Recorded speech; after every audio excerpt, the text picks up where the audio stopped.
right, welcome everybody. Good morning. It's morning here where I am. We've got guests who it's not morning for. So Carlo's in DC. It's about noon Eastern time over there. Ben, what time is it in Hungary? 6 p.m. as usual. 6 p.m. Okay, I can never remember that. And then Wouter is our special guest. He is from Holland. Is that correct? From Belgium. From Belgium. Belgium. Okay. What time is it in Belgium, Peeters? The same as Ben's time, 6 o'clock. Okay. 6 o'clock. He's in the belly. Same time zone. I did not know that. He's in the belly of the other beast in Brussels, you know. That's right. Two beasts, two bellies, one beast. Yeah. Yeah. The DC of Europe. Europe's DC. Yeah. So, our show this morning is entitled Sacred War, and that's in reference to a spontaneous event that got filmed in the, I guess it was a Russian subway somewhere, the metro. Moscow. And it's a real interesting, powerful clip that we're going to share. Do we want to do anything else before we just open up with that clip and then talk about it? I just want to add context because Sacred Wars, Svishenaya Vaina, is the most powerful song in Russian history. There's powerful versions in Soviet history. It is the call to arms. It is the motherland statue. It is these fascist hordes has fell upon our borders, and we cannot let their dark wings come across us. And we call to you, great nation, unite and just smash them. And that's what that song is. And this is people just impromptu on the new Moscow metro, where there's not a lot of cell phones, a couple of books, and just people. You want to start with that clip, or do we want to do the other clip? Well, I think there's the contrast. Let's do this one first. Okay. Maybe. So let me. But there's other reason why Sacred War, because it came up in Western media and in other places today. Okay, let's see if we can hear this audio.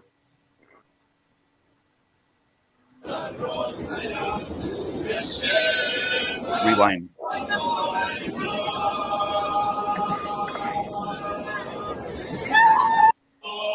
Человечество с голодным вином. Пусть ярость благородная и века полна идет война народная, священная война. Встает страна огромная, встает на смертный бой. Фашистской силой кровною, проклятою войной. Ярость благородная снимает, как волна, идет война народная, священная война.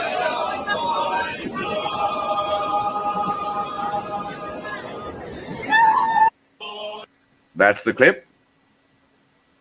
So that's just like a spontaneous outbreak there on the metro in was that Moscow or just somewhere in Russia? It's the Moscow metro, and I thought it was interesting because at the beginning of this war, there was a lot of people who weren't sure, a lot of people who said, "Mir, peace, we shouldn't do." They weren't sure about this, and over a year have proved to them the Western machinations, the plan for what's in store for Russia, and this is the people. 140 million Russians who are united like this. That is the one end of the spectrum. And our next clip is, well, the other end of a spectrum, which is the US transgender woman, the person, Sarah Aston Cirillo now, who has become the paid propagandist for the Ukrainian armed forces in English. And that clip is something else. Next week, the teeth of the Russian devils will gnash ever harder, and their rabid mouths will foam in uncontrollable frenzy as the world's favorite Kremlin propagandists pay for their crimes.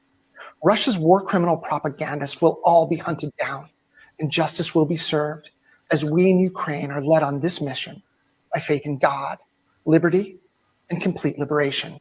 Next week. So that's interesting. So that was the first time I had watched that. So I just watched that for the first time too. Well, I'm going to be hunted down, but I want to throw it over to you guys. Is she talking about us? Are we the Russian propagandists? Who the fuck knows? Where is she located? Is she in this country? She should be in Kiev, I think. Oh, she's in Kiev. Yeah. I see.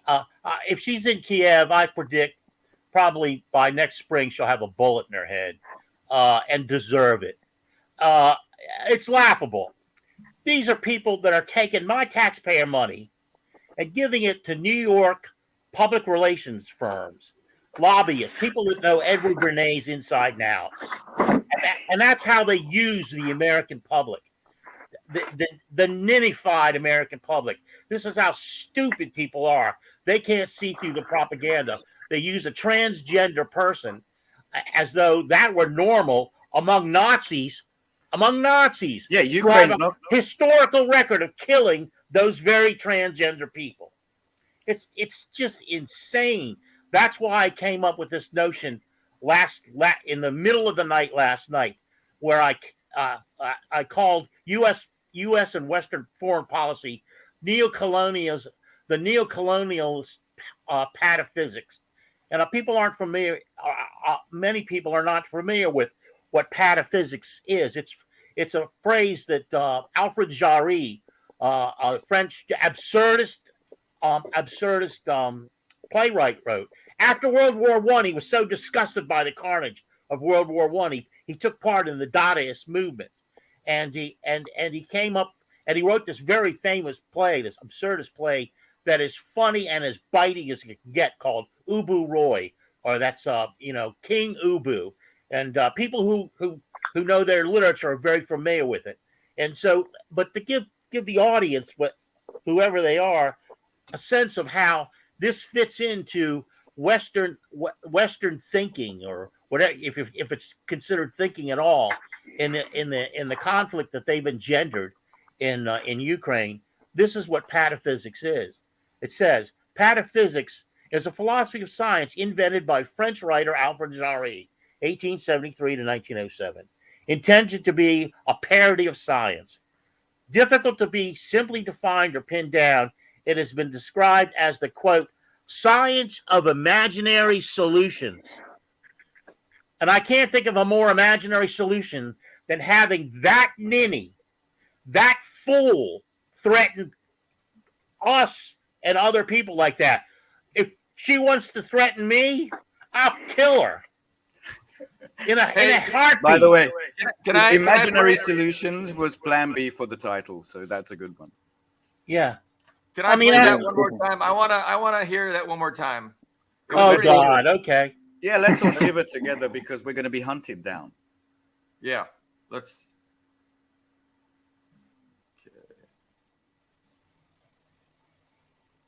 The teeth of the Russian next week. The Russian devils will It's so over the top. An uncontrolled frenzy, as the world will see a favorite Kremlin propagandist pay for their crimes. Russia's war criminal propagandists will all be hunted down, and justice will be served, as we in Ukraine are led on this mission by faith in God, liberty, and complete liberation. I mean, let's face it. You threaten me, I'm going to come after you. I'm not going to let that fly. I'm just going to laugh because I'm in Hungary. Yeah, you're close by. I wish she was in New York.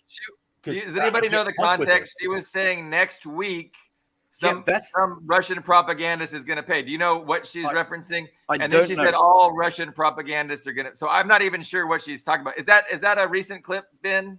That's the most recent from her. She has this channel that she does. But yeah, we don't know who that mystery propagandist is. But she says next week, she means next week. In our time, yes. Yeah, no, I have no idea what she's referencing or referring to, but I mean, I'm sure we're definitely guilty of being Russian propagandists. Unpaid, unfortunately. We are not paid.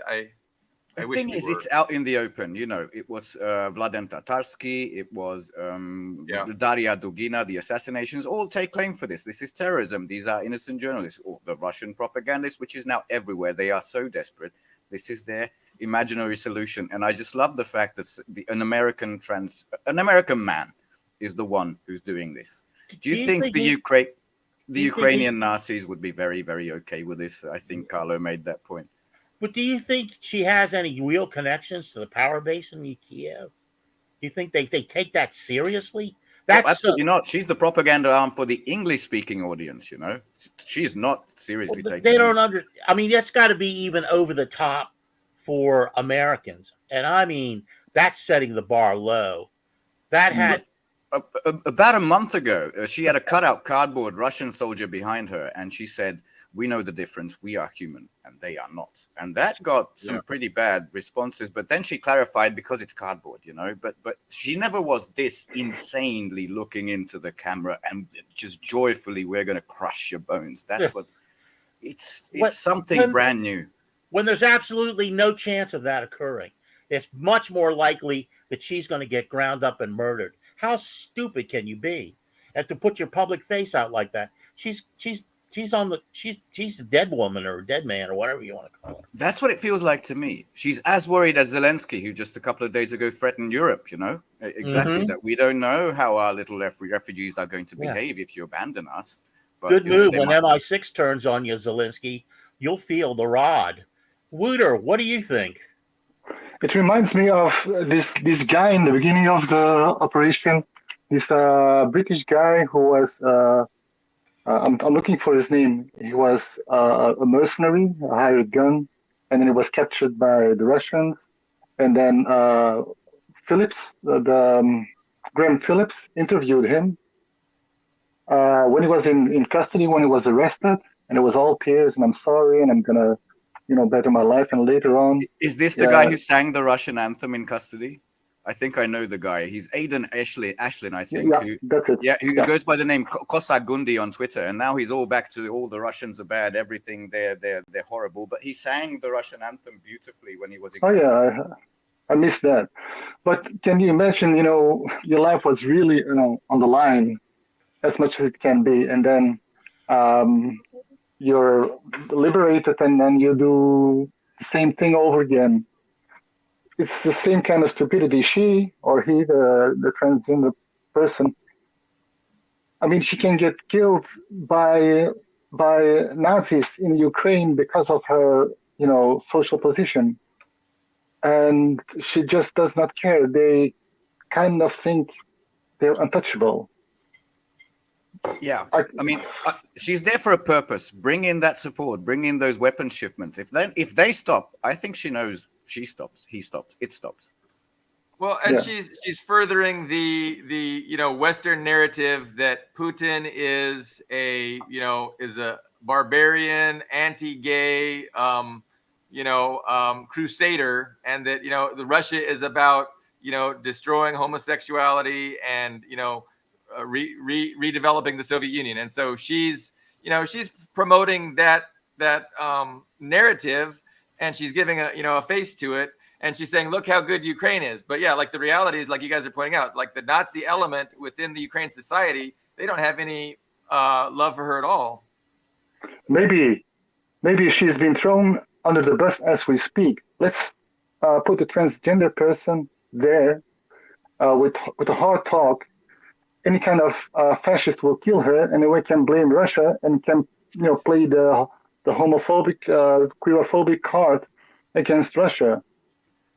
Before we head on to another topic, so true. This equation, I want to share a slide. You can see it now, Billy Bob, which is a month ago, but it was in Newsweek, and I thought I've never seen anything like this. I don't know who Andrew Stanton is, but just look at this headline. It's thoughts on this. So oh my God. I believe they referred to that as pink washing, and Israel, of course, has pioneered that approach, that strategy, pink washing. So Israel talks about how open and supportive of the LGBTQ lifestyle phenomenon, and then they say that the Palestinians aren't. And so, they draw rainbows on their bombs, and it's really it's a cynical manipulation of culture, and it's awful. So, what's this next slide? Oh, that's stuff happening in the real world. If we want to switch topics, I wasn't Oh, sure did because I? Okay, no, I don't know if we because we can wanted to. stick with it for a second, because apparently Afghanistan, since it went back to basically what was it? There's this beautiful quote somewhere that we spent 20 years around 3 presidents to replace the Taliban with the Taliban, and that's Afghanistan. But apparently now it's all about women's rights. You know, that's all it was about. Now that they stopped, basically eradicated the poppy fields, now it's all about women's rights. I see the same. But if we want to talk about what's actually happening in the real world, and the original title I had in my mind was Sanctions Smanctions, because we have 2 enormous meetings. That is one of the 2, which is Kim Jong-un, the 3rd generation leader of the DPRK, the Free Korea, the Northern Peninsula, who, you know, he had uneasy relations with Russia, and it wasn't because of him. It was mostly because of Russia, because for years they played okay with the West, and a lot of sanctions were placed by the US. They didn't follow those, but some were placed by the UN, and they followed those because they wanted to play games to go along with the West. But that's over. You can see him under the big Z, and basically the West was full of headlines. They want weapons. I have no idea why they think that Russia wants weapons from North Korea. Vladimir Putin took him to the Vostochny Cosmodrome, which just means east. It's the new, it has an uneasy history, but it's the new Cosmodrome which they use to send things up. And it was all about joint space cooperation. Russian technology is going to help with satellites, rockets, that sort of stuff. The arrow is the other way around. And, you know, just a couple of days ago, we all know what Putin wants, because he's been humiliated, pretending to be a Tsar, but he's going to a place where the dictator can't even feed his people. Look at how bad he looks. That's the optics we got in the West. And just yesterday, 2 things came out from the New York Times. One was one of the Baltic midgets, defense ministers said that actually Russia's production of rockets, missiles, ammunition is 7 times that of the West. The other one was the New York Times admitting that all the military production levels are back to before the war. These are enormous admissions. So I don't know what they'd want with that. But I thought that was beautiful. And the second reason why Sacred War was picked up in our title today, because he made this amazing speech, being sort of scorned, but uneasy with Russia for many, many years. He said, Russia is now rising on the sacred struggle to defend its national sovereignty and protect its security. Again, this is Kim Jong-un. We have always supported and support all decisions by President Putin and the Russian government. I hope that we will always be together in the fight against imperialism. And the Western media, that little nugget, the Sacred War, they just picked up on that. I mean, what they had is Mad Vlad and the dangerous North Korea offers support in the sacred fight. That's Metro UK, a kind of a tabloid, you know, free thing. Blood Brothers, tyrants Putin and Kim meet for arms deal, Evening Standard. Kim gives full backing to Russia's sacred fight in Ukraine. Financial Times, major UK thing, and that's all over the place. It's apparently also near the top in trending right now, but for the wrongest reasons in the world. Wonder if you want to stop there, because there's a second meeting where, if we had time, I'd prepare a little clip as well. The second meeting is Nicolás Maduro, the actual leader of Venezuela, also sanctioned forever country in the world, who is in Beijing as a guest of honor. That's the sash of friendship that President Xi Jinping is wearing there. And basically, the Global Times, which is the major Chinese magazine, said, we're undoing the sanctions. We're in full support of their sovereignty and to eradicate foreign meddling. Both of these places sanctioned forever, and they just don't care anymore. This is the real big era-defining stuff that's happening in our time. And the clip I would have shared was someone was asking in Mandarin a question to Nicolás Maduro, and he said, and then he switched to English. And Maduro said, sorry, we don't have English translators, just continue in Mandarin. That's the new fucking world. We didn't even invite English translators to this event, man. Sorry, This is the new world you're living in. I thought these were the 2 amazing things. Go, Carlo. I just want to say 2 things, and I'm repeating myself from a previous show, at least on one of them. That's the first one about Afghanistan and women's rights. It bears repeating, because I know we don't have the audience that will grasp the stupidity of their former positions around this. But during the Russian occupation, if you want to call it that, of Afghanistan, there were two leaders that the Russians, the Soviets, were firmly behind. I can't remember the elder one, but the second one that came along, the elected leader, was Najibullah. And Najibullah was so pro women's rights, and this was backed up on our program by other people we've had on. So pro women's rights, but the U.S. was funding the Mujahideen, which is, if you want, it's just, you can translate it, it's now today's Taliban, that they destroyed. They blocked all that action for women's rights. Najibullah tried to placate these people, placate them. Look, give up a little bit of this, give up a little bit of that. All he did was get slaughtered in the streets for his efforts, ultimately. And women's rights were destroyed in Afghanistan by the United States. Absolutely. Period. End of story there. Venezuela. Let's talk about Venezuela. Venezuela. Well, I've lost my train of thought directly, but Venezuela is right. I keep mentioning this. Nobody in the media is mentioning this. Very few people. When John Bolton, the human toilet brush, elected the mustache madman, yes. He was the only vote that Juan Guaido got for president of Venezuela. When he did that, they turned over Citgo. The United States unilaterally turned over Citgo to Guaido and his henchman, Carlos Vecchio. And they drained it of funds. Them and their colleagues destroyed it. They sent it into bankruptcy. Now it's in bankruptcy court, and it's going up for auction. And there are several companies in Canada and the United States that are likely to win bids for pieces of the former Citgo, which should belong to the Venezuelan people. I completely agree, but can you clarify for me and the viewers? I don't know what Citgo is. Citgo was in the United States, we have Citgo gas stations, and they're like a franchise of the nationalized aspect of the Venezuelan oil. I see. So most cities will have a Shell, a Chevron, and a BP, a 76, and a Citgo is an option. And so I would like to go. I always went to Citgo's because I was supporting Venezuela. I had no idea. So it's the nationalized Venezuelan oil company that has just been stolen. It was stolen. It was literally stolen. It was, and handed over to Guaido because they're based in the United States. So, I mean, so was the gold wealth of the country, the sovereign wealth in Britain's banks. That was handed over to Guaido, who is now a university student in fucking Miami, isn't he? Like, with all that cash. $1.3 billion in gold.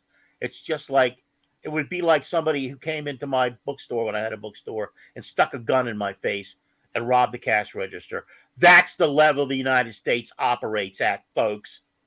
That's it. And he appoints somebody else to be the new owner of your bookstore. Yeah, right. Right,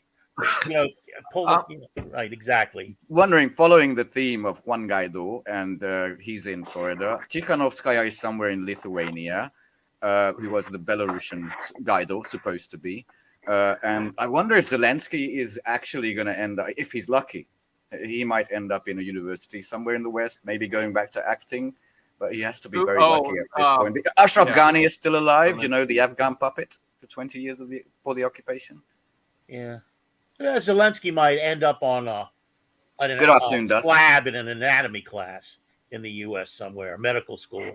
Johns Hopkins, I think that's more likely, yeah. Yeah, really. Well, let's cut him open and see what made this ninny tick.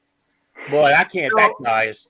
Carlo, you wanted to underscore Ben's point, and I wanted to do the same thing. How these principles of tolerance and really, I think they're good principles, right? Like we shouldn't oppress, women. We shouldn't oppress minority groups like the LGBT community. Like these are good, things to embrace, but they're being cynically exploited. They're being cynically exploited to get us to, advocate for and support an agenda and an imperial strategy that ultimately has really illiberal ends. Like it's not going to be ending up promoting like they did in Afghanistan. I mean, they didn't really help women's rights, but yet that's what Hillary Clinton said. We need to stay in Afghanistan for the women, but they don't really care about the women. They just care about getting popular support for it. And just like in Israel, they say, hey, you got to support us because the Palestinians, they don't like gay people. And it's just a cynical manipulation. I'm sorry. Oh, go ahead. I'm sorry. No. Well, go. That was about it. I had something else, but that was it for that point. But I just wanted to add that, and they know the weakness of that argument, and the weakness goes back to when we had Regis on, because Regis obviously is somebody who does not appreciate, and Douglas McGregor and a host of other people that we're listening to because they're against the war in Ukraine.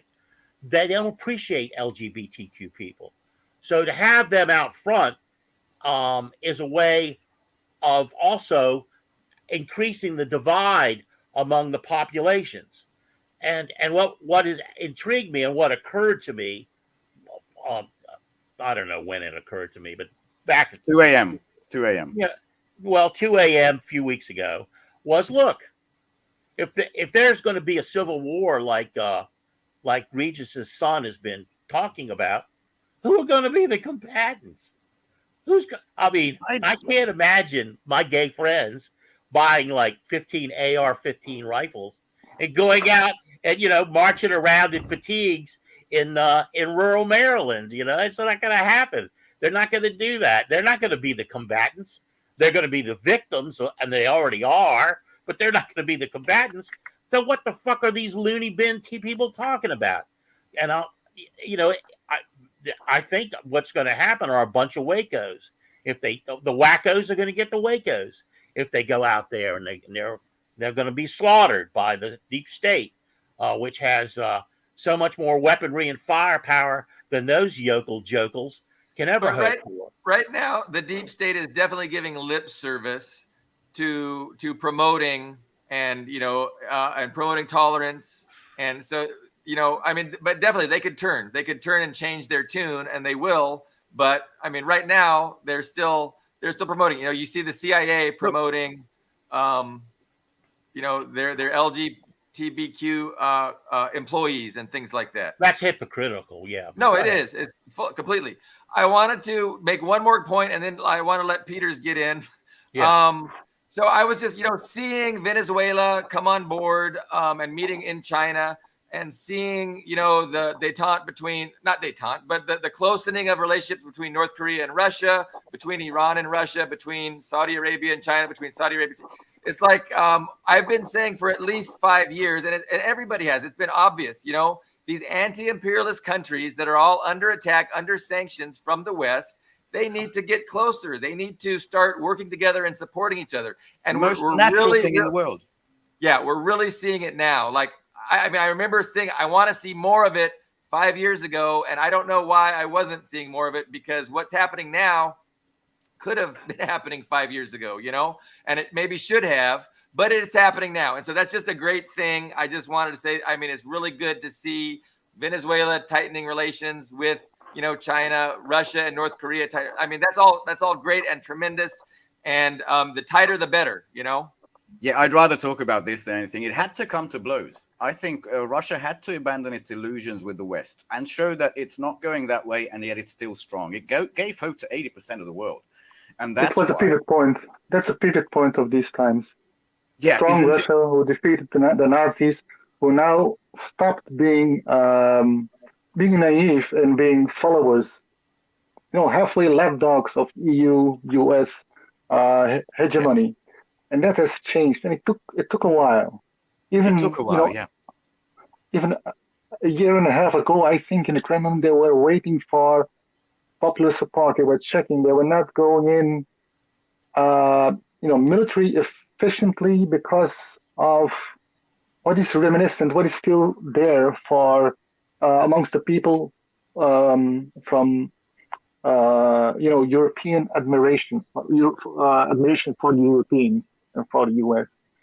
and it's kind of testing the water. That's an expression. I don't know. And Yeah. then when you see that people can take the cold, let's jump in Well, because they it's a were cold also thing. testing no water with brother Slavs, which they still thought of Ukrainians as. They didn't know the extent to the Banderite ideology has gone into. That's why I think Gonzalo Lira, I hope he's alive, said they were tiptoeing into Russia. It was like a policing mechanism until it turned out, okay, it's serious. We're going to do the mobilizations, limited mobilizations, and we're going to take this seriously and take it to as long as it goes. That's what Russia always does. Always has. I don't know why people had illusions of this, but that's mostly what you described is this new, I mean, the first Iron Curtain was imposed mostly by Churchill. And this one originated kind of close to where you're sitting with Ursula von der Leyen and her crew, remote controlled from the US, obviously. But I mean, the latest news, the Baltic little midgets, they're following the diktat from the EU, the unelected witch, Ursula, of just cars, makeup, phones, all of this can be confiscated from Russian tourists now in those states. We haven't followed it. Germany hasn't followed it. By the way, we haven't followed extraditing people who draft dodgers back to Ukraine. We said no to that. That is a really good. So has Austria. These three, but the little Baltic midgets have gone absolutely mad with this new Iron Curtain, and that upset Russia. Maria Zakharova told that this is just racism. Medvedev said the same and said, we will not reciprocate. Any tourist from the EU or anywhere else will be safe in Russia. Your property will be safe in Russia, which is the only sane response to this. Yeah. It's smart. The I smart think is, there was. Go ahead, Peter. yeah, it's diplomatically smart as well because, you can just have a verbal retaliation and then, escalation from there on, and they take down the fire. Yeah. It's just, Russia helped inspire most of the world, as Das says, very, very true. But on the other hand, the West, at least at the perimeter of the Western Europe, they have actually the trap they set for Russia, they've fallen into. Like, I think that's more than obvious at this point. Ursula von der Leyen, she has this, I think it's an American heritage, but a State of the Union speech. She's never elected, but anyway, she had this. And she said, we have to very immediately prepare for drastic changes to include Ukraine and Moldova into the European family. I don't know what drastic changes she means, but, our price is already fucked in Hungary. By the way, transit fees have increased on the Druzhba gas pipeline from Russia through Ukraine to Hungary, so our gas prices are up again. And we have to prepare for this shit. And she said, we are manufacturing for arms and ammunition is going at high speed, but we have to increase it. Like, you can't match anything that's there. It's just impossible. But I wanted to make a historical point about, the naivety of Russia hoping that they could integrate themselves and that once the Cold War ended, it would be just a kumbaya moment, between East and West where everybody is just living together for peace and mutual prosperity, right? And Russia can stay Russian and pursue their own interests without feeling threatened by the United States. So that was the promise that was given to the guy with the purple blotch on his head, Gorbachev. Gorbachev. And then we got our puppet Yeltsin in to facilitate the looting of that country. And then Putin followed, and Putin, tried his hardest, and he for decades, he naively, I'm going to say naive because communists like myself, he says that. He says he was naive. He says that. Yeah. Oh yeah.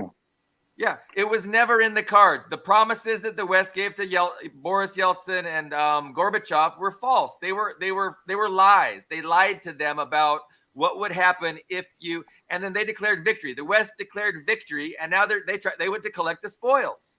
They went to collect their spoils from the victory, and Putin saying, "Hold on, I've got something to say about that." Thank God, but all of that was unnecessary, and I trace it back to the de-Stalinization, to probably the murder of Stalin in '53. Probably kicked off this inevitability. But what I see happening is we're returning to how things were in 1953, and I think that's going to be good. Like, I think that's a winning hand, and I don't think the imperialists are going to be able to take a unified, because the Sino-Soviet split was disastrous. When China and Russia split, that was disastrous. That was a big win for the West, and I think the anti-imperialist bloc is going to learn from that. They're going to stay tight, and it's going to be impossible to overcome, Russia, China, and then all these other countries, Iran, Venezuela, with all the energy resources, the other natural resources. There's nothing the West is going to be able to do to come up against that. But they're going to try over the next 7 years. So we always talk about. I'm just thinking from the headlines. What are they going to do? Sanction North Korea more? Sanction Russia more? What have they not sanctioned yet? And Pepe Escobar went into a bit of a map. Just imagine the Korean Peninsula hooked up with Russian resources. That includes food. That includes building materials, space programs, all that. With the Siberia Railway going all the way down. I mean, the unification could happen very, very shortly. I wanted to make another, but by the way, Dust James said Putin deeply regrets. Yes, he wasn't president at the time. He did the switcheroo. Medvedev was president and probably not very well briefed. They still should be on the same page. I think they both deserve, condemnation. Well, they should. Yeah, no, they're fantastic. But he said that was a big mistake. He said if he was president, Gaddafi would still be alive. It was an absolute crime by NATO. And just on that point, there was a BBC fucking article that I want to pick up because it was so ridiculous. There's a flooding in Libya right now in North Africa. It's terrible. It's people are getting killed. It's horrible. And the fucking BBC came up with this article saying that Libya is ill prepared for catastrophes because of years of lawlessness. Not the NATO intervention, the most prosperous fucking state in Africa being bombed to hell. No. Years of lawlessness. Yeah. No self-reflection. These people. Again, I want to make the point. I'm always talking to the libertarians in my debate group, and they're always saying, "Hey, we want no government. The problem is government. We would be way better without a government." And I'm just pointing out every time a government fails, is it benefit the people, or do they clamor for law and order and a government of some sort, even if it's not an ideal government? So these libertarians with the government's the problem. They need to introduce themselves to the concept of class and understand that governments are essential, and it's better when the governments run of, by, and for the working class instead of the rich capitalists. But that's. Do you know why the libertarian's brain, the way of thinking is uniquely American. I've never met one anywhere, even in Western Europe. It is uniquely American. Because I don't think they've ever had a concept of a government for the people. You have it in writing, but you'd never actually had one work for you. It's a huge difference from where I live. And then we try and show them how in China, they actually do that, and they don't believe it because we know that China harvests organs and they do a genocide in Xinjiang, and it's authoritarian. Anyway, go ahead, Carlo. Well, America is the expert at neocolonial pataphysics. And domestically, too, because Richard Drennan, the historian, has written several books. One is called Facing West, and he points out there's two dichotomies, both fictional, in American philosophical and historical thought. And one is that there's the rugged individual, the cowboy that comes into town and takes his gun out of a holster and shoots all the bad guys. And then the other one is America was built on a sense of community. Totally conflicting. Yeah, idea. It is. That is conflicting. And they don't care. This is a little off base, but it goes back to. I was in Moscow in 1988, the year after Thomas Sankara was assassinated, and I used to go to Red Square in the morning. I'd have some coffee and go to Red Square, and these people would gather in front of one of the side buildings, a federal building, and in crowds. Like 50 to 100 people in these crowds. So one morning I'm down there sipping my coffee, and I don't have any Russian, but in the center of the crowd there's several Russians, and there's one young man from Burkina Faso. Thomas, this is a year after Sankara was killed, so I don't understand what they're talking about. But a Russian kindly comes up to me and he goes, "You don't know what they're talking about, do you?" And he translates for me. And it was a conversation between, the Burkina Faso student who was brilliant. I mean, this is a young guy, 20, 21, and the Soviet people, the Russian people at that point. And the deal was what to do next. And the Russians were really pushing, even at that point, for moving toward the west. And this is after the people I was there with took me out to dinner, and the only thing available on the menu were tomatoes and cucumbers. People were starving. This was a shishi restaurant. These people they were Americans. They had a lot of American money. There was nothing there. Yet somehow the Russians had got it, Soviets had got it into their heads that the way they were still going to move west, they were still going to go the Yeltsin route, and literally Putin saved them. Absolutely. I can reflect on that because it's happened. The same happened in Hungary. 88 wasn't that bad, but that was the beginning of, the system in the Soviet Union, and the market system was very rigid, unable to reform itself, which is something that China corrected in itself. And there were shortages, there were issues in the late 80s. But I think when you got there, if there were two vegetables, that's the beginning of the collapse. And what people believed in Hungary, the innocents, not the ringleaders, the innocents said, we're going to have the same freedoms, because we got apartments for free, travel and all that. We had little workers' resorts you can go to vacation for free. But we're going to have blue jeans, plastic bags, and Coca-Cola with it. That was the thing. Yep. And they still say this in Russia. They say we sold our future for blue jeans and Coca-Cola and plastic bags and bubblegum. Maybe they say these four things. And they, do you know that Gorbachev had to die, I think in Frankfurt, some sort of German city, because he couldn't face his people. They would have lynched him. They always say you sold us a Pizza Hut because he made that fucking horrible commercial. Let's Gorbachev, we have Pizza Hut now. And the people were starving in the streets selling. Teachers got fucking bottle of vodka for 2 weeks' work. It was absolute horror, the 90s. And babushkas on the streets with blankets selling their last possessions so they could eat. Yeah. That's the 90s. The flea market in Izmailova stretched on for miles with people trying to sell anything they could. It was heartbreaking. And that, by the way, as well as Libya of the last decade, is the libertarian paradise. That's small government, free market for you, baby. Thugs, gangsters were killing each other like flies on the Russian streets in the early 1990s before order and, prosperity were restored. And that, Putin, he turned it around, man. That guy, you want to talk about the Chinese miracle. That guy's a miracle worker, too. Yeah, anyway, absolutely. I'm pro-Putin. He read his college, what was it, like his doctoral thesis maybe, was on, basically stabilizing the economy by by renationalizing the oil and gas sector. So that really helped a lot, nationalizing that and not, allowing that to be just run by oligarchs that are, just keeping all the profits of the natural resources for themselves. Like Venezuela did the same thing, of course, under Chavez. I don't have it handy, but there's another video going viral of early Putin, maybe mid-2000s, late 2000, where he sat down with these oligarchs who couldn't agree on how to this is heavy industry, to get a plant working again.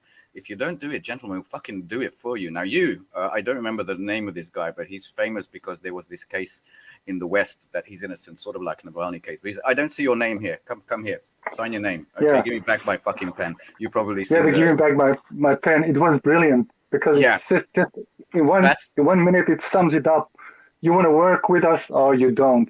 Here are the unions or the labor representatives in one corner. You're the bosses. You're much more in number and in strength. But give me back my pen and you sign over here. But that's because that was a big history. Shift. Yeah, that's Soviet history because it's still fresh in the mind, in Putin's mind, in people's mind. Like, we can lean over to the capitalist way, but we can lean back again to the old way. And that's what many Western Europeans and US people don't never had experienced a different system. Yeah. We don't think in stereo. We think in mono. And I like that. Yeah. And by Yeah, the I way, mean, on the tradition is it's liudi, the people. You can have a little wealth. It's like the Chinese one, the Confucian, but you can have a little wealth. But if you want to be parasitical at the expense of people's well-being or lives, then that's when New Russia started. I think this was the point when the West started to hate Russia because Putin did these. It wasn't just Gazprom and Rosneft, the two energy giants, nationalized, but since then a whole lot. I mean, there's cities. What do you call them? Time lapse. What it looked like in 2000, what it looked like in 2020, and it's just fire and water. It's just yeah. Let's focus a little bit on the soft power mechanisms that the U.S. used to win hearts and minds. Because I remember the Moscow Music Peace Festival, like 1989. You know, you had Ozzy Osbourne, you had all the best bands. Really popular was that the Scorpions. Scorpions were, you know, really popular. But and you know, that's you know, they utilize this Trojan horse of, you know, rock music, like Dust is saying, to win over the hearts and minds of people. And it's just insidious. And so as people, you know, right now we really need to understand that and appreciate that, and we can help educate people, you know, as to how that takes place. And it's really important because that soft power projection is so powerful. Come on, you guys have some. No, I'm with you. I'm with you. Some thoughts on that aspect of it. It's miraculous that it hasn't worked since, because that horrible song, "The Wind of Change," that was very much CIA dictated. The whistling Scorpion song. We had the equivalent, which is the 1986 Queen concert in Budapest, the Live Aid one, big thing for Hungarians, and that's when we were going to go. The Pet Shop Boys one, "Go West, Life is Peaceful There," and I love that Pepe Escobar recently described the BRICS summit as little multipolar boy, go east, life is peaceful there, because it was finally time to turn that around. But if you look at Russia past the 2000s, since Putin was in power, you had Pussy Riot, the same sort of thing. The thing you had the Navalny, the shenanigans, and they just stopped working. They just stopped. I can't add much about the actual. I'm sorry. Patriotic. I can't add much about the actual music because I don't listen to rock music primarily. I mean, I will. You know, it doesn't feed me, not like jazz or classical music. So after about 5 or 10 minutes of it, even though I'm enjoying it, I'm getting kind of tired of the repetition. It's like rap music. I mean, there's ironies to all of this. Ultimately, the irony is everything is done for money, and rap music is a good example of that. And of course, so is rock music. But because it all gets co-opted by capitalism and becomes a tool of capitalism very rapidly, even if early on it had some imaginative element that was free of capitalism. And so because I think go ahead. I think those bands that you mentioned, I mean, they were bands, they were musicians. They're not political specialists. They might have meant well. They might think okay, you know. At least I have a local example. We had the little cassettes I still bought. One of the first ones after 1990, the new system in Hungary is Ropuluk. Rap is at that point in time as alien to Hungary as K-pop is to North Korea. It's just like, what the fuck is it? But I was a kid and I kind of liked it. One of the first songs was it's all about your holiday, your money, that you know, show off the money and all of that stuff. He came in. Now the head guy, Gesti Peter, the head guy in that band, is now the owner of like a marketing empire in Budapest. So I don't see this as a little innocent side thing. It was very much. And then we had management of the little boy bands, little girl bands. We had a Hungarian Bryan Adams. We had all the little carbon copies of the Western shit. That's the second stage. Indeed, today's pop music, the quality of it is just nowhere. Sometimes there's kind of an independent musician that makes something quite likable, but the quality, just the musical quality is nowhere. Back in the 80s, you get a couple of good songs. And things like Midnight Oil, Beds Are Burning. That's cool stuff that exists. We don't have that anymore. And of course, you get U2. But those people, they might start like, you know, we got to do something, and there's space, and we go to Russia, and we go to Hungary, and we have, music will bring the people together, that kind of stuff. But they sold out 95% of them, and the rest was canceled. And then later on, even the system realized that we cannot have independent musicians have a go, because it's too much liability. If there's like in this 5% zone, one person, one group that can get traction on its own, printing their own records, punk style, then the system knows how important 1 or 2 or 3 songs can be for if they really get traction. So then they started in with the boys bands, and that's just this has a long tradition. And Todd Doherty, who typed in, he did make a good point about Cuba, where I'm not familiar with the bands that were there, but it's seductive, and this goes way back. This is where our friend Rockhill is really useful, and because this is all CIA operated stuff. And in the 50s, in the early 50s, right after World War II, the musical medium that was most exploited was jazz. Louis Armstrong, Duke Ellington, Ella Fitzgerald, all of these huge Afro-American, by the way. You had, of course, Dave Brubeck and people like that. All these monster personalities. Louis Armstrong is just he's a godlike trumpeter and cornet player. But they were co-opted.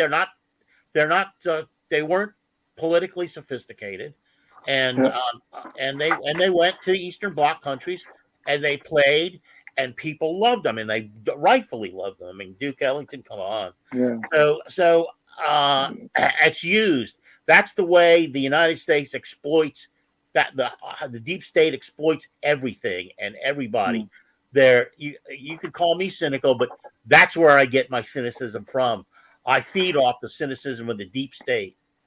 I understand, but on the flip side, this is just a quick anecdote. If you go down into pubs in Hungary or catch a taxi cab, like the sensible, I'm going to say 3 out of 4 places or cabs, you will get music from the 60s and 70s. Because people will scream if you hear the new monotony that you get in clubs. That just sounds everywhere. It sounds exactly the same wherever you are in the world.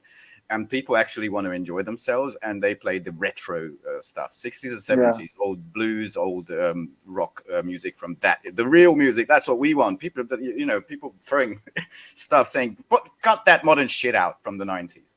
So I think it didn't work in the long run. Even the Beatles were pretty helpful. I mean, they snuck in a lot of subversive lyrics, anti-China, anti-Mao lyrics. And so they were definitely, I mean, the whole thing is utilized to benefit the Western system. But I wanted to make the point how celebrity culture is tied up, and it's very hard to distinguish, to separate these two phenomenon where music is co-opted to support, the capitalist system, and then celebrity culture results from, these popular groups. And then, it's a pastime for a lot of people in this country to follow the lives and the drama of our celebrities, Beyonce and Jay-Z, and I mean, all these alleged, musicians and popular singer-songwriters, they're incentivized. They're incentivized to support the system. So Beyonce isn't saying anything that's subversive. She's happy to be a billionaire. She loves this system.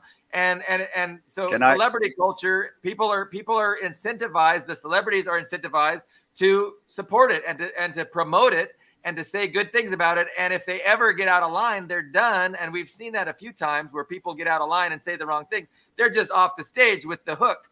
But as long as you, serve a purpose for the ruling elite make good music, and don't make good music to begin with.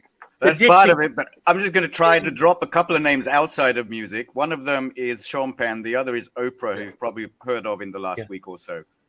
To talk about, to back up Billy Bob, the Dixie Chicks were pilloried for their point of view, I think, on the Second Iraq War.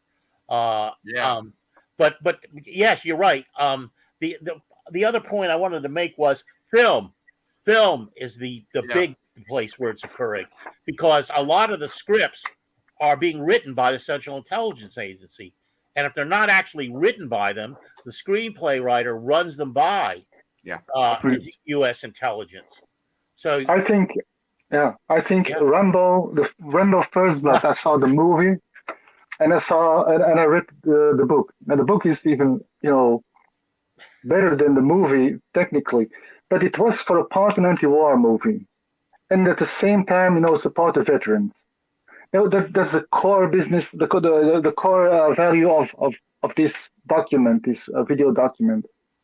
But then I think it was Reagan. He kicked in and saw this really kicks in, and if you just watch the second one, that's just glorification. That's pure glorification. While the first one was anti-glorification. You see here the best of the best coming home, getting beat up by cops, getting spit out, and he's just wanting to, visit a friend. And there was a huge pivot point.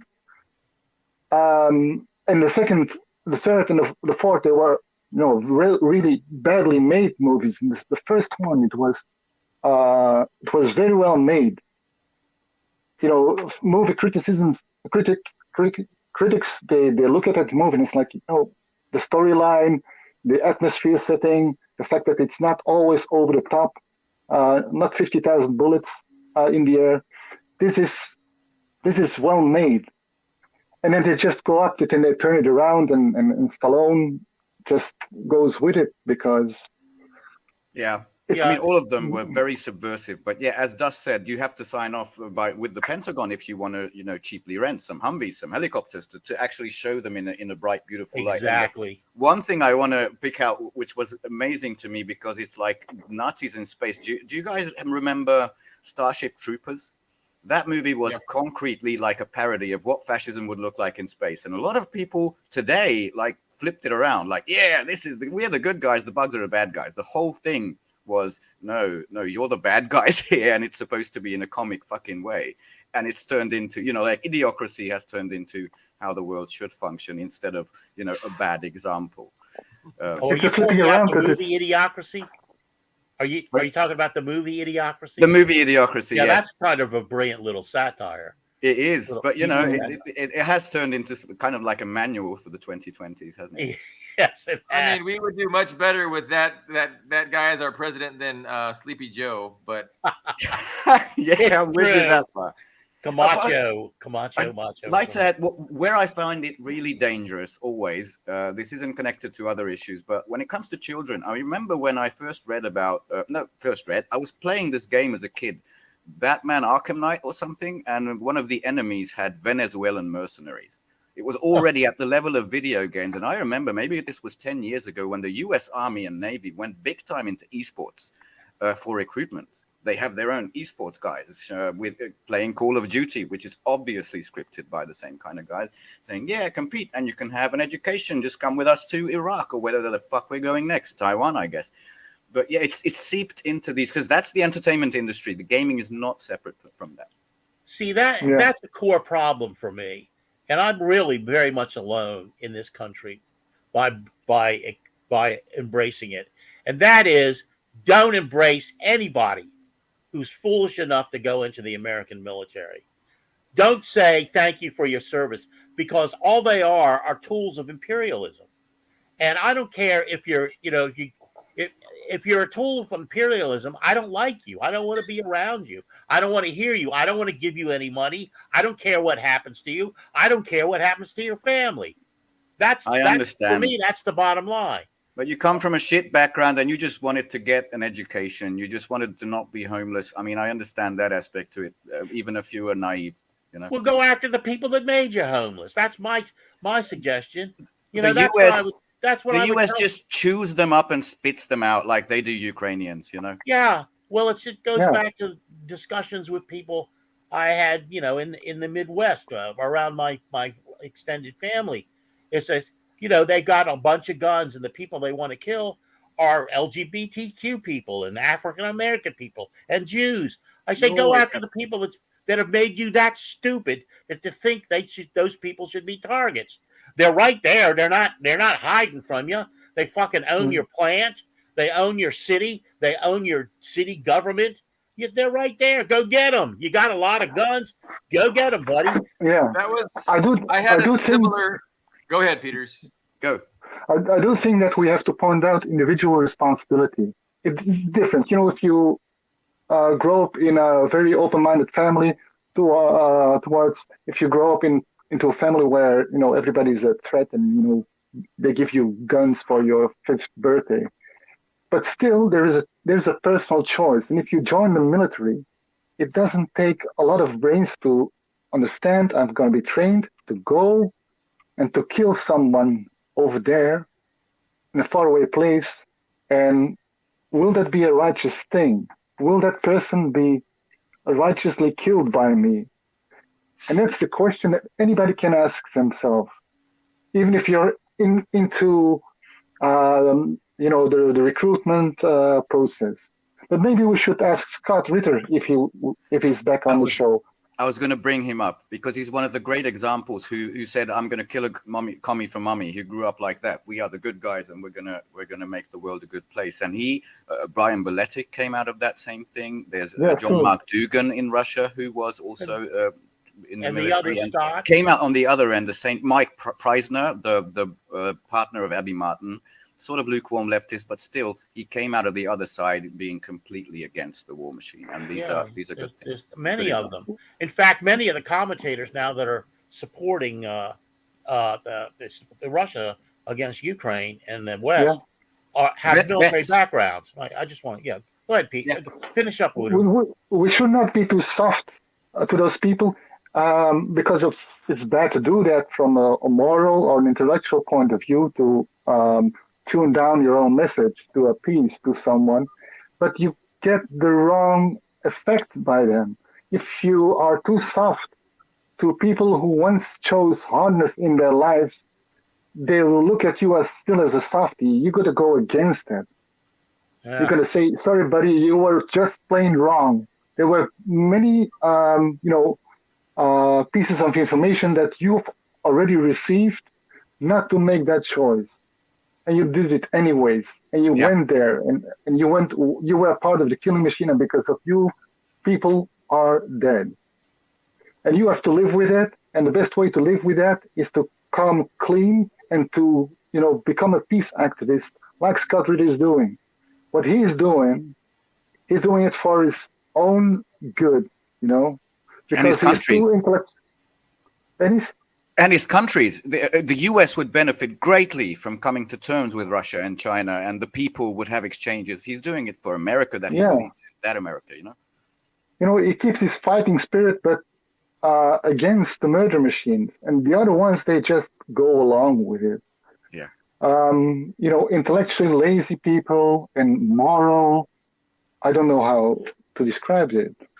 Ninnies would be the best thing, yeah. I'd like to see Sarah Ashton Cirillo in a room with Scott Ritter. I think that would be a sight to behold. Who is she? That's the Nazi trans person we did the short clip. Yeah, okay.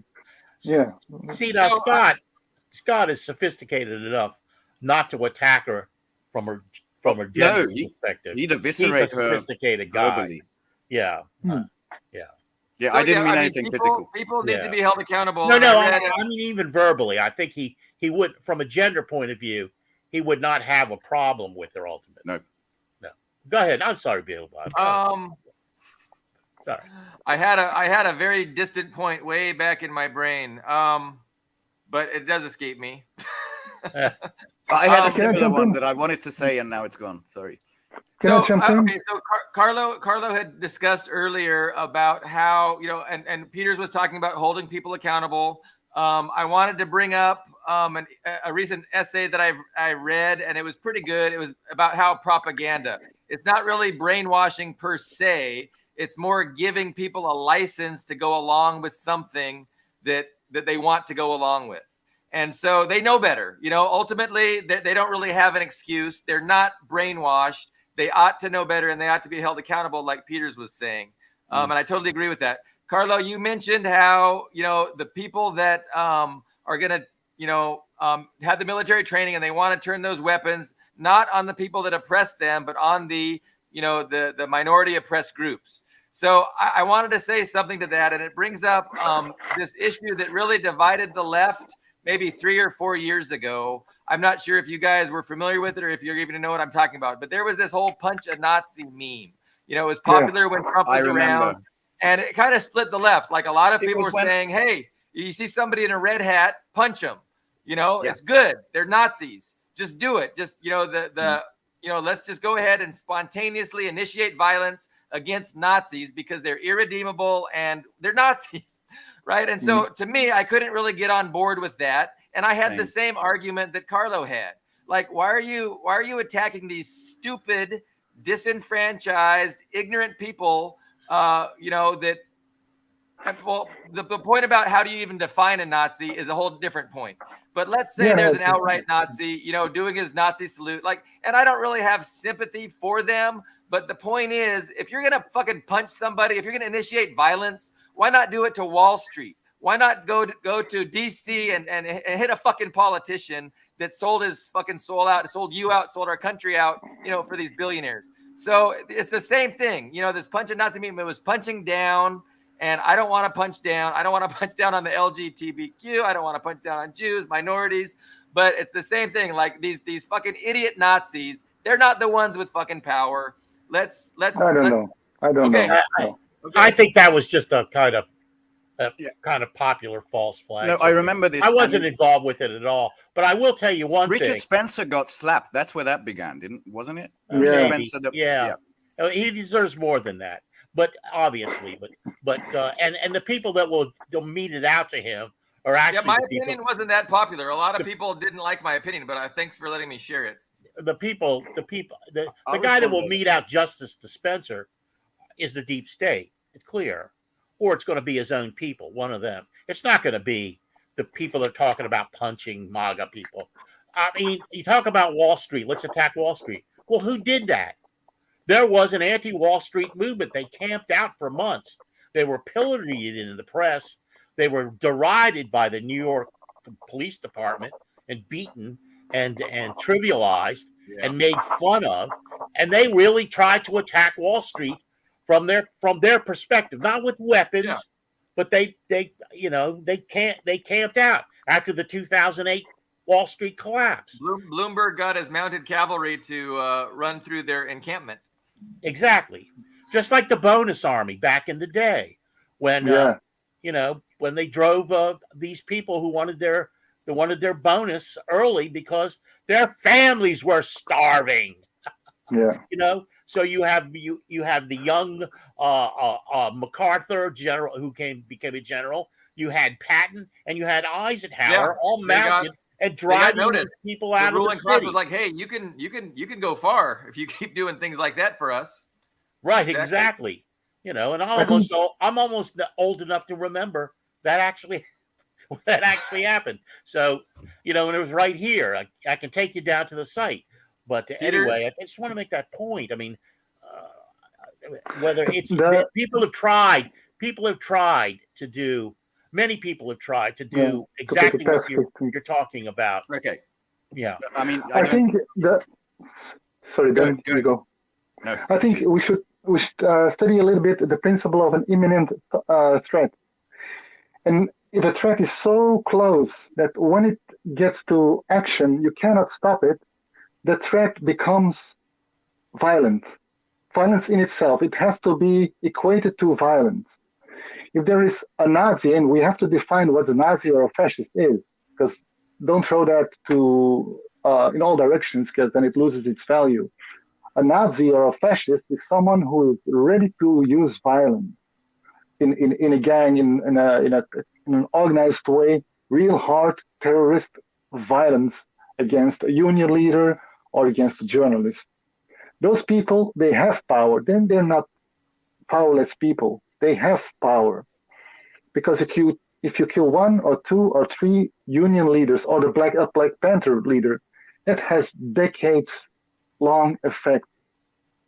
We don't have any Black Panther organization. The other day I was thinking, if Obama was really a black president, he should not only have given Prathempton and his comrades a statue, he should have given billions of dollars to the renewed Black Panther Party. That is reparation.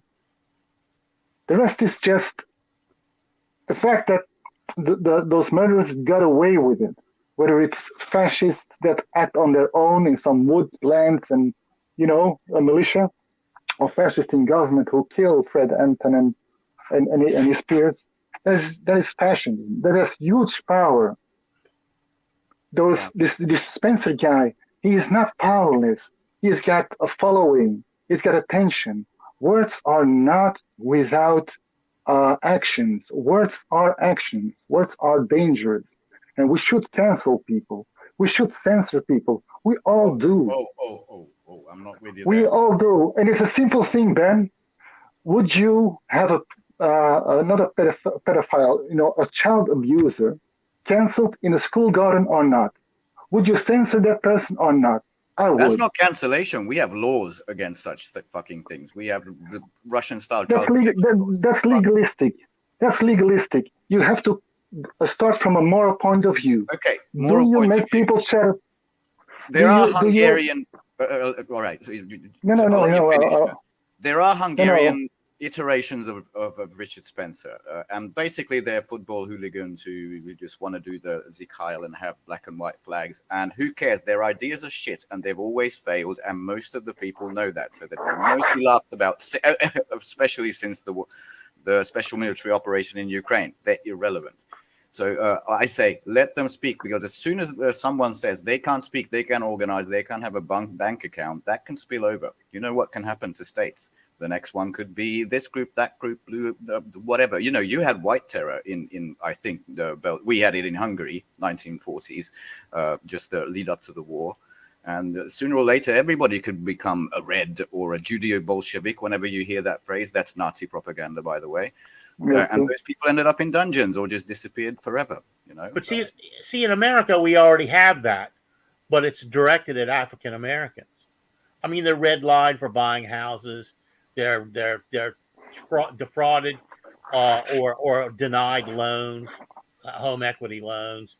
They're limited, still limited in so many different ways, and the voting has become atrocious. I mean, the polling places for them to vote have been closed down. So there's already that kind of oppression happening here. So it's Wouter makes a good point from the point of view of ethics or morality that shouldn't happen, but legally it is happening. They're all legal. I mean, you got your DeSantis, who's like Trump heavy. Trump might be Mussolini, but DeSantis, I'll go as far as to say this. I'll agree with the comedian. He's Hitler, and he outlawed the word. He outlawed the word gay. He's gone and said you can't teach about slavery, U.S. slavery in U.S. schools and so on and so forth. I mean, and so those laws are already legally in effect, and they're unjust. Look at our prison populations. Look at the difference between white collar crime. You have people on Wall Street walking around with $1,500, $2,000 worth of cocaine routinely in their pockets. They're never thrown up against a wall and frisked. But if you go just 7 blocks away, there's African American and Chicano youth that are always racism is a real thing. There's no denying that we're not a systemically racist country, and we're dealing with there's no denying legacy that. of historical racism. I mean, there's no doubt about it. So and the wealth inequality, racial wealth inequality, is amazing. It's like 20-1. Median net worth of a white family is about 20 times more than the median net worth of a black family. It's awful. It's reprehensible. And that's all related to, like Carlos said, redlining and not allowing them access to the GI Bill or home ownership and all those things. There's no doubt about it. But when we talk about cancel culture, I think it's subjective, right? Because of course, there's always something somebody was willing to cancel. It's just what deserves to be canceled. And that's where the subjectivity comes in, and different people have different ideas. The liberals want to cancel everything that's conservative. I mean, including the four of us. By the way, we say things about Russia. I think that's a cancelable offense in most liberals' minds, just so you know. Yeah, absolutely. And in most conservatives' minds. Yeah, probably a lot of conservatives too. So it's really, it's a complex question, and it's not easy. I saw you and Ben and Peters were about to talk past each other because you're thinking about two different things. Peter says we need to cancel, and then Ben's like, no, cancel culture's bad, but it's two different things, you know. I think there's probably going to be large agreement on what we think deserves to be canceled. And we know China has to cancel, a lot of Western propaganda just to protect themselves from the insidiousness of, the soft power projection that the West would love to destroy Chinese society, like they destroyed Yugoslavian society, like they would like to destroy other societies. So, I'm not one of those free speech people. If I'm living in a dictatorship of capital, like I am in the U.S., I'm going to promote free speech because they're not allowing free speech. There's no such thing as free speech right now. They monopolize the platforms of mass communication, and they strictly limit the kinds of things that can be said. So we take advantage of these little platforms, and we get our 100 viewers, and that's great. Thank you, viewers. They are censoring, and we should not allow a counter-censor culture. That is very puristic, pacifist stuff. And that makes, if you look at history, whatever of a revolution worked, there was violence involved. Show me one that there is not. And I want to couple that to, the son of Regis Stanley, who went into the military, and now he's a prepper. Well, I think that's a good step. You take matters in your own hands. You start growing vegetables. You've gone up. I don't know what he is doing, but that's evolving. Anyways, I wanted to slide that in. But censorship and cancel culture, what's the difference? Maybe Ben. I'd like to respond because Dust, if you could bring back that comment, that was cancel the imperialist war pigs or something like that. And that's the thing. You cannot cancel Mitch McConnell. You cannot cancel CNN. You cannot cancel Fareed Zakaria and, the BBC. When we're talking about canceling, it's people who have an opinion and who are making their little wee money independent. That's who you can cancel. That's who you can go out there. Viewers, their traffic, their bank accounts. And I think all of those should have, a fair debate. It really is a slippery slope. As soon as you label this as bad speech, it just goes down the drain. We've had that. The idea that they take one opinion, that they're wrong on one opinion, whether it's COVID or Ukraine, and then you want to cancel them just because they get one thing wrong. Yeah, so I'd like to please clear my name on the account when I say yes. Please listen to Tucker Carlson's interview with my prime minister, or listen to Jimmy Dore on this topic or that topic. That doesn't mean I'm Team Tucker, Team Jimmy Dore. Team Jackson Hinkle. I think they deserve to have a voice, even if I disagree with them. I disagree with Dust on a bunch of things that it turns out, but I would love to have another chat with him. And I think that is the way that civilization ought to be. Dust is a lovely man. And I'd like to get around to the question that Mr. Doherty has brought up last week and this week. But first I want to say there's something very similar about the loop. See, the United States is in the loop, and this supports what Billy Bob was saying when it comes to immigration, because they go and they destroy somebody's country, and then a certain small percentage of those people want to flee to America. Vietnam was a great example of that, and then they want to flee to this country. The same thing, the same principle is at work when it comes to the kind of government Cuba can have, the kind of government Venezuela can have. Because if you have the boot of America on your neck, you have to factor that in to the way you're ruling. So you can't, like Billy Bob was suggesting. Korea is a perfect example. They're in siege mode.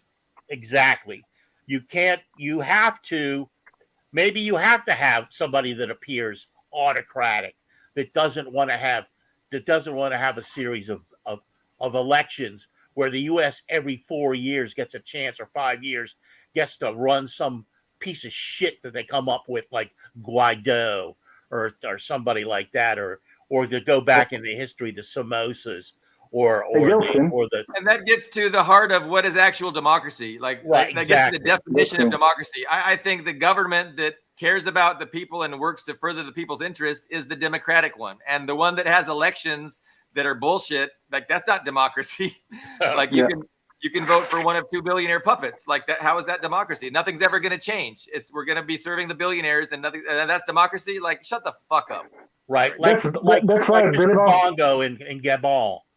Yeah, But I mean, if we have a plain level field democracy, I don't care. Everybody can speak all the time because we will win, because we are scientific socialists or very close to that. We will win. We show that the vast majority of the people will advance, and that's why they're not democratic, but they use it against us, and they constantly censor us.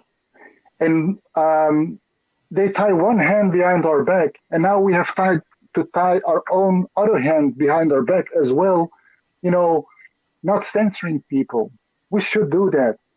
I mean, you look at what happens when the US starts backing up Yeltsin, who was on the losing slope, and he had to be saved, and they just soft power prop him up. They jack him up and make him survive for a couple of other years.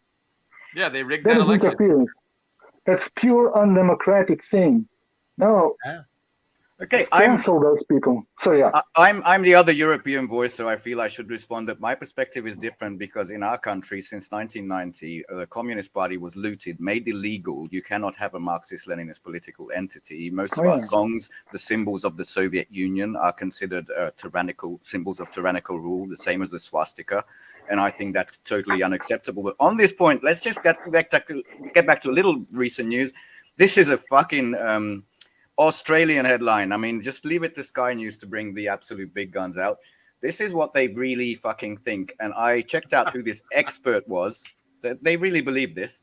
The expert is called Song Yoon Lee. He was born in South or occupied Korea and as a child immigrated to America and a British and American literature PhD and then in Florida. That's who he is. Okay. So that is exactly an illustration of what Carlo said with the immigration thing. Not just the poor guys, but let's just get the Florida Cubans. This is the equivalent of that. Yeah. Get people in to lie about your home, and then I don't even know what that means. in Western media spheres is insidious. I mean, there's never any actual experts. Their experts aren't, but it's just it's a propaganda ploy to label these people experts. Can somebody explain that to me, though? I mean, explain what? Can someone explain that statement to me? It's unexplainable. Why would Russia want North Korean soldiers on the Ukraine border? That's what the headline was. I have no idea. I mean, 140 million people. They already have the most volunteers who just want to go. They just want to get the order. Come on, Putin, you want to go. Yeah, I mean, It's been 1 year since von der Leyen's washing machine chips and the in tatters, I tell you speech. 1 year. Does anybody know this Henry Winston fellow that Mr. Daugherty's brought up? Yeah, I mean, I'm familiar with Henry Winston. Not extremely familiar, but he was an activist. I want to say in the 60s, maybe even into the 70s.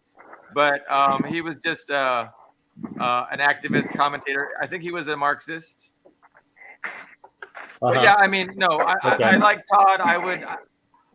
I would definitely like to learn more about Winston, and this sounds interesting. I should look him up. Magub Zine. So I encourage everybody listening and everybody on the panel here to take Todd's advice with these names. What else, guys? We're about an hour and 24 minutes in. As a last piece of propaganda, I'm not going to. If you want to share this screen, this took the cake for me at this week. Communist Party leader. Thank you. I see.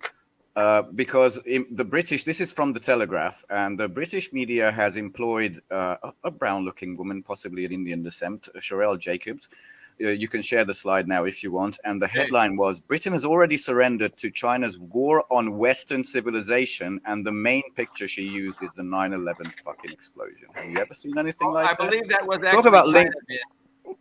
linking up the two fears, like absolutely blatantly. The war on Pataphysics, Western. baby. That's exactly how it works. And I think from maybe fourth grade, people should learn how PR works. That would be the most useful Yes. subject in schools. So you see exactly what this crap is. Have to That's the read Edward Telegraph. Bernay's Propaganda 1928 in classroom Yes, Yeah. and Good discuss it. idea. that's a good final That's why thought it from doesn't you. happen. That is a prime example of the science of imaginary solutions. Yeah. Yeah. I'm Pataphysics. with you, But Carlo, finally. It was the Telegraph. It was. I mean, it appeared in the Telegraph. Yes, the British Telegraph. Yeah. Oh, Carlo dropped out. Newspaper. Yeah, and it was one of those featured like top stories of the day. Chinese an war on American. civilization with a 9/11 explosion picture. I thought that was remarkable. Never seen anything like it before. By the way, if we They're very good. we didn't prepare, we are getting acquainted with showing you video clips in these things, and we will prepare better. But the other thing I saw was an interview, possibly a BBC, very pompous guy, with a Chinese official, maybe an ambassador. And it's the most polite way of telling a country that you're irrelevant. I'll have to paraphrase, but the guy asked, what is China to us? Is it a threat? Is it a competitor? What are you, an ally? And he said, look, we are the preeminent EV makers. We already are. We are going to become the AI and chip powerhouse in the world. We are going to become the chip powerhouse in the world. Is the UK a competitor? No. We are going to become the AI powerhouse in the world. Is the UK a competitor? No. You should pay attention to your role in the world and maybe try to peacefully get along with others, which I thought was remarkable. And if I might prepare it next time if people are interested, but it was fantastic.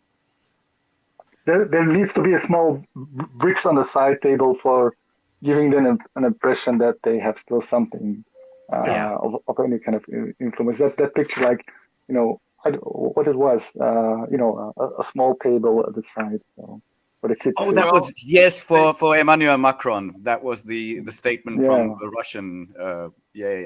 We should have a child's table for him.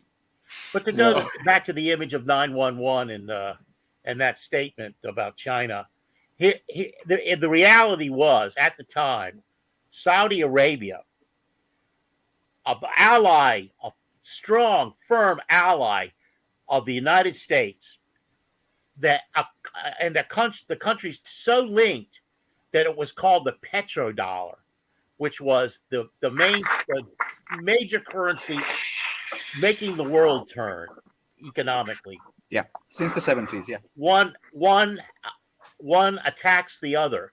One aspect of Wahhabi Islam attacks the United States. 14 out of 18 of the bombers were Saudi.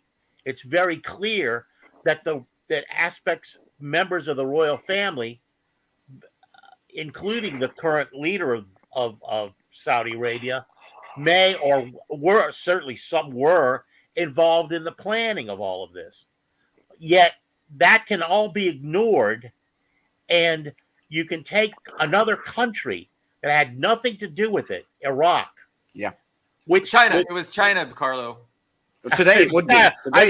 Yeah, you're right, Billy, but it was China. But take Iraq, that was utterly hostile to jihadist Islam, obviously had nothing to do with it, and convince the majority of the American people that Iraq was involved. And there's still a significant number that think that Iraq was involved. That's so ridiculous, yeah. So when people go, well, you got really down on, you really picked on that guy, or you really screamed at that guy, or you really put him down with your facts, but you should apologize. No. Never happens in America. I'm owed like 50,000 apologies from these fuckers that live in this country.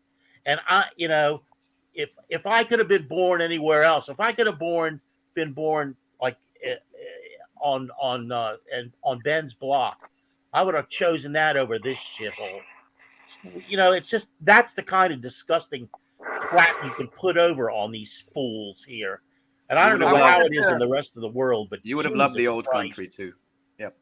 I wanted to bring up Jeffrey Sachs. I saw an interview with him yesterday with Judge Napolitano. So both of these figures are questionable, right? They're not exactly Marxist-Leninists. I don't think they have a real good grasp of the dynamics at play. But I think Jeffrey Sachs does a great job of speaking to the American public, and his presentations are really good. And he speaks to the kind of mindset that has been propagandized and indoctrinated in this country. And so he just had a really good interview on the judge, and we were thinking of playing clips of that interview this week or on this program and discussing them. But maybe we can do that next program when we're more tech savvy. Yeah. But Sachs has a long history, so he was part of the group that really raped and looted the Russia after the dismantling of the Soviet Union. He was pushing the Chicago School free market approach, which was just so detrimental. And he's kind of had a come to Jesus moment of sorts, and he's very repentant. And he's been a big critic of U.S. foreign policy. But he's credentialed. He's from Columbia University. He speaks before huge audiences. He's well respected, and for that reason, I think he's a good voice, even if he's not 100% correct on ideology and supporting Stalin and Mao. No, that's just information gathering, isn't it? We can get it from Cy Hirsch, who's an expat from Lithuania and the Eastern Bloc. It doesn't matter. He can get good information. Mere Cy Hirsch. It's interesting how cultural conservatives, Republicans, and Democrats are both waking up and speaking with the same voice and saying the same things about what's going on, about a declining empire, lashing out to try and save its, hegemony and its preeminence. And so that's really what's going on. And people can see that regardless of your ideology. But it's interesting how that just coincides most perfectly with the Marxist-Leninist conceptual framework, in my opinion. But we've got to watch out, because they're stealing Marxist-Leninist or radical left-wing anarchist, whoever who means well and does research. They're stealing bits and pieces. They're distorting it out of proportion. You're right, Peters. Absolutely. Yeah, and they're the band-aid of the system. They will stop the bleeding. So, because if you have the unapologized warmongers have their go, I mean, they get amputated back, or we have a nuclear war. They say, no, we got to keep screen. We got to keep our legs together. I mean, not together, intact. We should not be in a wheelchair coming out of this war. But once, they save capitalism from themselves, it's going to be business as usual. We've seen the protest. In Tuesday, you mentioned, I think, the Vietnam War, and there was a huge uprising against. We don't have that huge uprising against it. We do. We just don't have it in the two cores where the bottom people are from, which is Brussels and Washington. But 80% of the world is in revolt. Yeah, and that is great. Yeah, that's true. More than 80. That's very important clarification. But we don't have it. But imagine that there was rallies of millions of people, and then we can stop the Ukrainian war, and those people of the system that support the cause of peace, they get back their traction, their authority, and they will just let go gently a couple of years as well, and then they get another proxy war going on. Yeah. But now the cycle is stopped, because what you, Ben, said, the people in the global south, the colonized people, the decolonizing people, they're going to protect us from that. What I find about with a lot of commentators like Jeffrey Sachs that we fundamentally agree with when it comes to the facts is that their disposition, let's call it emotionally, toward what's happening in the world is far different than, say, Mr. Ruto, the president of Kenya's latest speech, declared, or if you will, or Niger's position on the French in their country. That is, Jeffrey Sachs has a tone of alarm. That the West he does. You noticed? Yes, he does. I I can guarantee you the victims of the Chicago school are not alarmed at the distress that the United States is going through.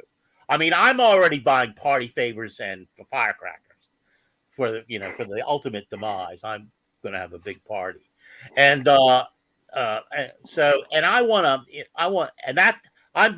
behind them 100%. As much punishment as they can lay on the U.S., go for it. Do it, because and that's a qualitative difference. That spills over to Scott Ritter, who says, I'm an American, I support America, blah blah blah. Well, I don't consider myself American, and I don't support America. I don't give a rat's rectum about America. It's a hellhole. It's destroyed the world. I saw it all my life, and tried different ways that's to a address sentiment it. that's definitely understandable. Like I get it. Yeah, okay, that's it. But Scott has the decency to discuss with you guys, with radicals. Will Jeffrey Sachs have the decency to discuss things with Jody Braun? Ha!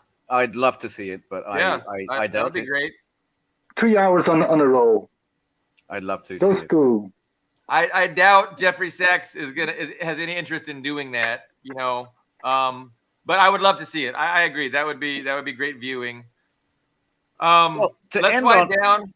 Oh, go ahead, sir. I'd like to note a couple of this alarm that you mentioned. There was some economist, some big shot that I forgot that I'm blanking on the name on that absolutely had this alarm in his voice. It's like Jan Stoltenberg or Ursula's speech recently. They can't hide it. They're very much alarmed, and that's good news for most of the world. And it could be good news for most ordinary Americans as well, because you should seize the moment. And as our last commenter said, just don't give in to nihilistic, we're all fucked and it doesn't matter. Never lose your revolutionary optimism. I'm just gonna end on that. Carlo, you can keep your pessimism, and you can keep your joy of the future inevitable demise of this country. I mean, I'm okay with you keeping it. I don't subscribe to it, but I don't want to take that from you. Well, I posted the notion that Sir Isaac Newton had predicted that the end of the world he used Christian and Christian numerology, let's just say, to predict the end of the world, and the year he came up with was 2060. So a friend of mine wrote me back and he said, that's great. We'll both be dead. So it's like, that, don't do that. That kind of nihilism has substance. I mean, here you have the major light along with Gottlieb Leibniz, who discovered the calculus. The calculus being a mathematical system. The original use of the calculus was artillery ballistics. That was one of the things it was used for. So you have this technology that accelerated what's happening in Western culture, and which spread throughout the world and gave us all of these marvelous things that we have. But the problem with Western culture, it believes in this Aristotelian sense of duality, and some of these things are not dual. The fact that technology is destroying the world, scientific epistemology, the only way we're able to think of the world that advances the world technologically, that's what epistemology means. How you can think of the world, and is destroying the world is not. It's not a dual. It's not a duel between, and to use the word in a different sense, between the end of the world. It's on the one hand, yes, we're going to have all these things. We have no choice. You want to talk about nihilism? You give me an alternative to the current scientific technological paradigm, the current technological paradigm of epistemology, which is clearly and evidently destroying the world. Give me an alternative. I don't know the clearly and evidently part of that, but we're trying to wind down, and then you go into these philosophical rants. So I'm going to give you a final answer. Look at Creedence Clearwater Revival song, The Fortunate Son. Look at that, America, and then look at China, because I can imagine one becoming the other. And that means prosperity for all, black, brown, white, the ordinary people, not the fucking warmongers and the MIC at the top. That's what I can imagine for you, but obviously you can't imagine for yourself. Can we wind it down now without another huge epistemological debate? Well, I mean that's my legitimacy. That's where I Yeah. gain my No. where I get my reality from. I get All it. We've had this discussion before. I'm not sure if it's even been on air, and it's an interesting one. And I don't, I'm not saying you're wrong. I don't really have a good response. I understand what you're saying. Maybe some viewers are not quite, getting your point, but it's essentially, it's a self-perpetuating thing and it's impossible to stop it from destroying humanity. I think a good nihilistic rant is provocative, and it makes me think. I mean, at least that has. Yeah. But you can't call it universal, because universal would mean there's no alternatives. We are living in the age of good alternatives. Well, he's arguing that there is no alternative, and I kind of get that. I'm not sure it's true. I'm not sure I agree, but it is provocative, but it's a terrible way to end the program. Yeah, Why? sorry about that, people. That's okay. No, that's okay. No, it's on well, and on a low note. That's a no. This is I can't think of it at levels less sophisticated than that. Ultimately, that's my rap, and otherwise, all the rest is just. No, but that's okay. I don't want to get into that. It's good. Let's drop it. And let's drop it. But the notion, I want to get through that. The notion of either or, as Kierkegaard says, don't use Kierkegaard. Is not applicable here. This is not an either or situation. This is simply an or either situation that we're in. Maybe we'll give you we'll give. I'm whole not show reading and Kierkegaard. We can discuss it. No, don't read. Don't. No, that's a bloody waste of time. So we had a lot of live viewers. We got up to more live viewers than I've seen before. So we appreciate everybody viewing. We will be back on Tuesday. Thank you guys. Thanks, Peters and Carlo and Ben. We'll see you guys on Tuesday. Thank you so much, Wouter. Thank you. Peters. Thank you. Thank you. Yeah. Take care,